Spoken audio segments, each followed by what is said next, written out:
O filme começa quando conhecemos duas missionárias mormons, chamadas Irmã Paxton e Irmã Barnes. Elas estão em uma missão para espalhar sua fé e converter o maior número possível de pessoas. Paxton está preocupada porque não conseguiu converter nenhuma pessoa durante seu tempo como missionária. Barnes, por outro lado, parece mais confiante, já que ela já conseguiu converter 8 pessoas. As duas jovens então percorrem a cidade tentando espalhar sua mensagem, mas ninguém está interessado em ouvi-las. Algum tempo depois, começa a chover, e as duas revisam sua lista de pessoas para visitar.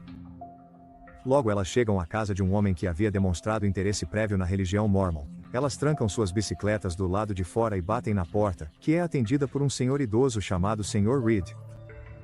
Ele as cumprimenta calorosamente, e Paxton começa a recitar o discurso que memorizou. Mas Reed percebe a chuva e as convida para entrar na casa, mencionando que sua esposa está lá dentro. Ao entrarem, as garotas entregam seus casacos encharcados de chuva ao velho. Depois de deixá-las na sala de estar, Reed vai até a cozinha e retorna com 2 refrigerantes e uma vela. Ele menciona que sua esposa é muito tímida e está atualmente fazendo uma torta de mirtilo na cozinha.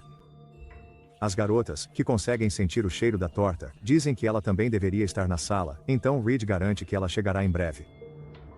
Em seguida, Reed pergunta sobre a vida pessoal delas.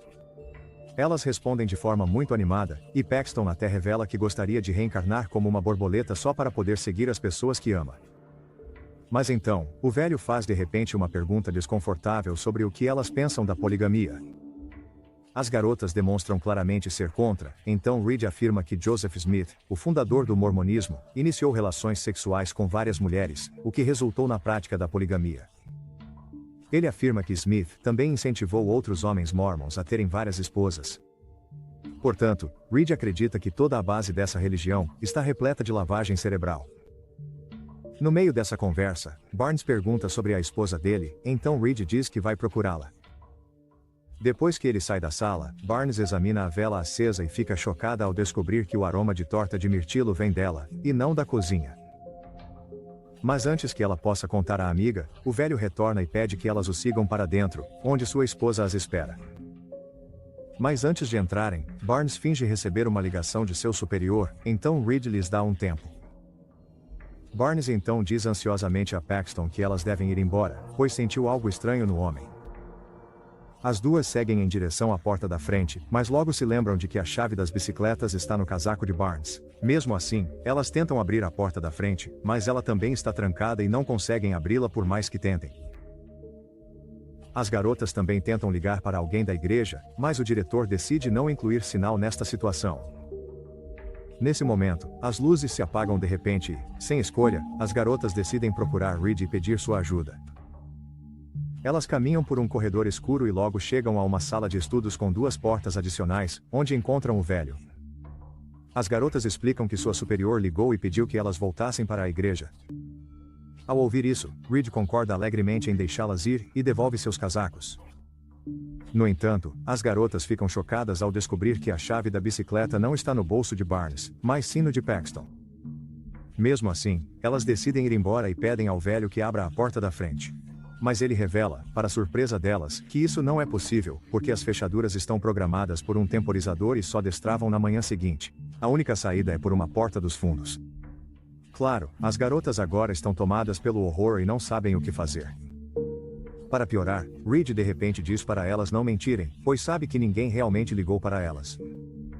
Ele revela que o telhado e as paredes da casa são cobertos de metal, o que bloqueia qualquer sinal de rede. Frustrada, Barnes aponta para as 2 portas e pergunta qual delas leva para fora, mas Reed não lhe dá uma resposta clara.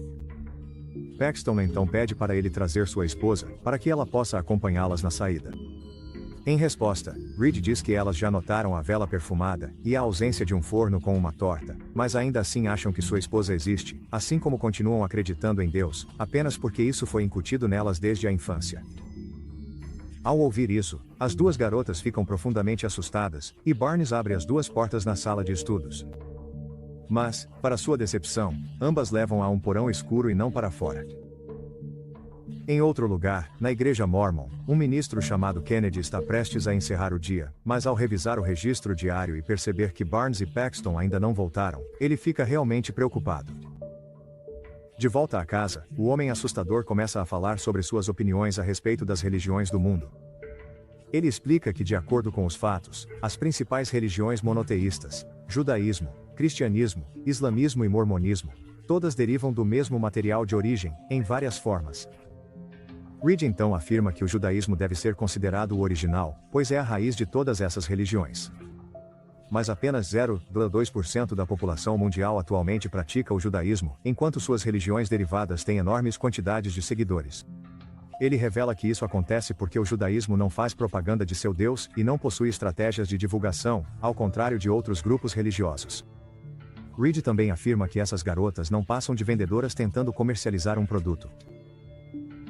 Depois disso, Reed escreve crença e descrença em duas portas e desafia as garotas a escolherem uma para sair. Paxton tenta entrar pela porta da descrença, mas Barnes a impede e diz que a escolha não importa, porque ele não vai deixá-las ir. Barnes então escolhe entrar pela porta da crença, e Paxton a segue. Elas perguntam a Reed se ele não vai junto, mas ele simplesmente fecha a porta para elas. As garotas logo chegam a um porão escuro, com apenas uma mesa e uma cadeira dobrável na sala. Barnes move a mesa e coloca a cadeira em cima para tentar alcançar uma janela alta. Mas, ao ouvirem a porta no topo da escada se abrir, elas rapidamente devolvem os móveis às suas posições originais. Barnes então entrega a Paxton um abridor de cartas que ela havia pego no escritório de Reed, pedindo para que ela o use no homem caso ele tente machucá-las. Momentos depois, alguém chega ao porão e elas pensam que é Reed. Mas na verdade, é uma mulher descalça, vestida com um roupão sujo e com aparência decrépita. A mulher coloca uma torta sobre a mesa e começa a ter convulsões no chão, sem dizer uma palavra. Enquanto isso, Reed começa a falar com as garotas através dos alto-falantes instalados no porão.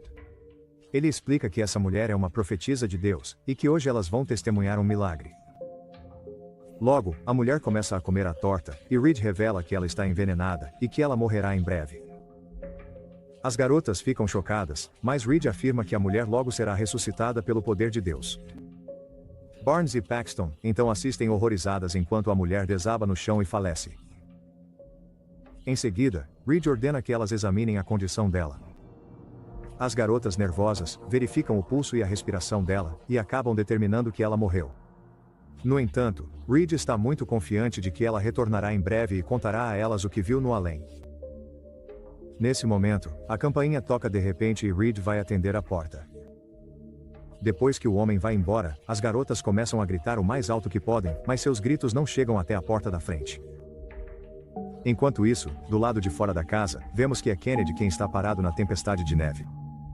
Kennedy pergunta se ele viu as garotas da igreja que deveriam visitá-lo, mas o velho responde que não as viu e que elas não apareceram em sua casa. Por outro lado, as garotas observam através da pequena fresta embaixo da porta trancada do porão, e percebem uma caixa de fósforos sobre o tapete. Elas decidem colocar fogo no tapete, esperando que a fumaça chame a atenção do ministro.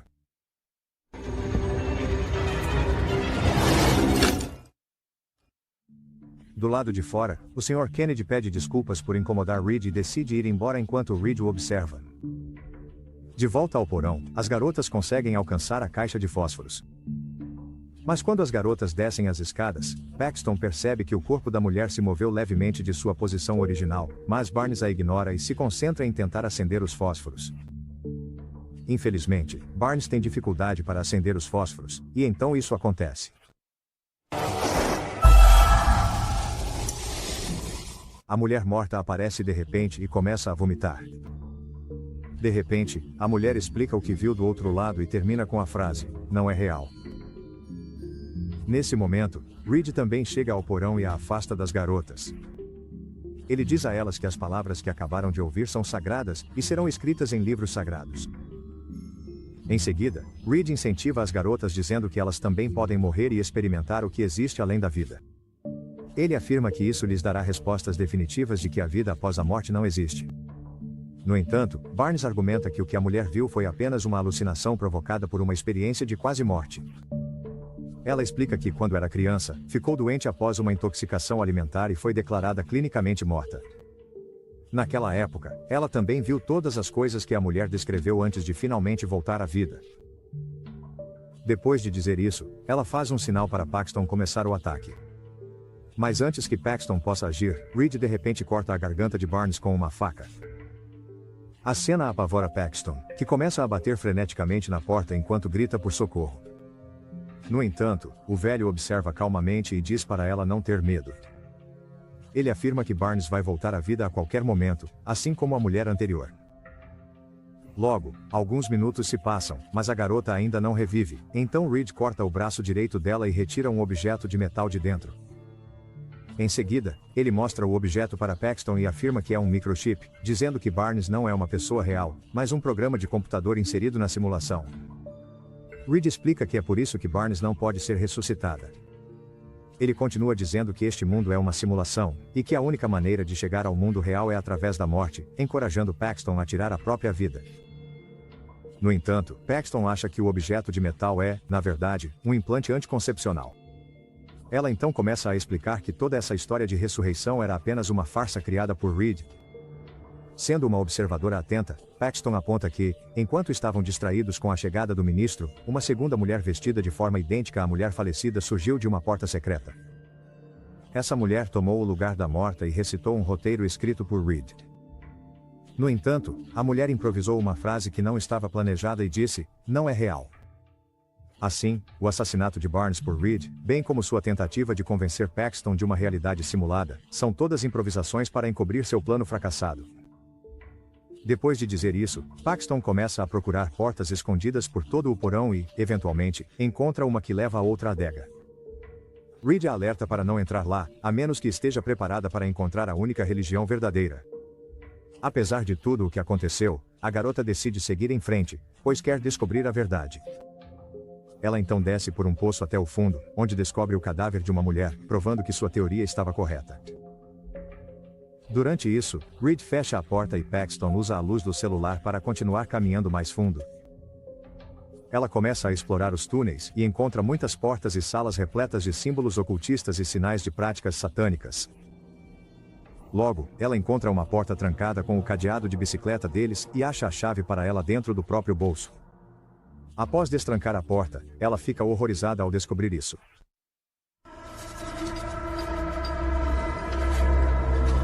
Ela encontra uma câmara frigorífica cheia de mulheres debilitadas presas em pequenas gaiolas. Nesse momento, Reed chega e pergunta a Paxton se ela entende qual é a única religião verdadeira. Em resposta, Paxton explica que, quando ele os deixou sozinhos na sala de estar, saiu para pegar as bicicletas deles para que não fossem descobertos caso alguém viesse procurá-los. Eles também pensaram que ele tinha colocado a chave no bolso errado, mas ele fez isso de propósito, porque já tinha tudo planejado para levá-la exatamente onde ela está agora. Paxton revela que não escolheu estar ali. Ela explica que ele queria que ela soubesse que a única razão de ela estar ali naquele momento é porque é exatamente onde ele sempre quis que ela estivesse desde o início. Assim, ela finalmente descobre a única religião verdadeira, que é o controle. Ao ouvir isso, o velho fica impressionado e admite que ela está certa. Ele afirma que nenhuma dessas mulheres está aqui contra a própria vontade. Na verdade, foram as próprias crenças e decisões delas que as trouxeram até este ponto. Depois disso, ele corta um dos dedos da mulher como punição por ela ter saído do roteiro mais cedo. A cena faz Paxton chorar, e quando o psicopata começa a divagar sobre religiões, ela aproveita a oportunidade para esfaqueá-lo com o abridor de cartas que Barnes lhe deu mais cedo. Paxton corre pelos corredores subterrâneos, sobe uma escada até finalmente chegar à sala de estudos. Ela bloqueia a porta com uma mesa, mas logo percebe que todas as portas da casa estão trancadas. No final, ela conclui que a única saída é descer e encontrar uma saída. Mas infelizmente, assim que Paxton chega ao porão, Reed a apunhala no estômago. Ambos caem no chão, feridos. Reed, com suas últimas forças, pede para ela rezar por eles. Paxton responde que rezar não vai mudar nada, mas admite que há algo bonito em pensar nos outros e ser gentil. Depois disso, ela acaba começando a rezar, e Reed rasteja pelo chão e se apoia em seu peito enquanto chora. Nesse momento, Reed levanta a faca para acabar com ela, mas então alguém perfura sua cabeça com uma tábua de madeira cheia de pregos. Acontece que é Barnes, que ainda está viva e conseguiu matar o homem sádico. Mas infelizmente, ela também desaba e logo morre nos braços de sua amiga. Após esse incidente, Paxton rasteja até o andar de cima e se depara com um protótipo do local. Ela o examina e descobre uma rota de fuga através de um duto de ar. Paxton passa por ele e finalmente deixa a casa miserável após horas de tortura. Quando ela sai, uma borboleta pousa em sua mão. Isso faz Paxton se lembrar de um desejo que ela fez. Se ela reencarnasse, voltaria como uma borboleta e pousaria na mão de quem amasse. Ele então desaparece, deixando Paxton sozinho na paisagem nevada.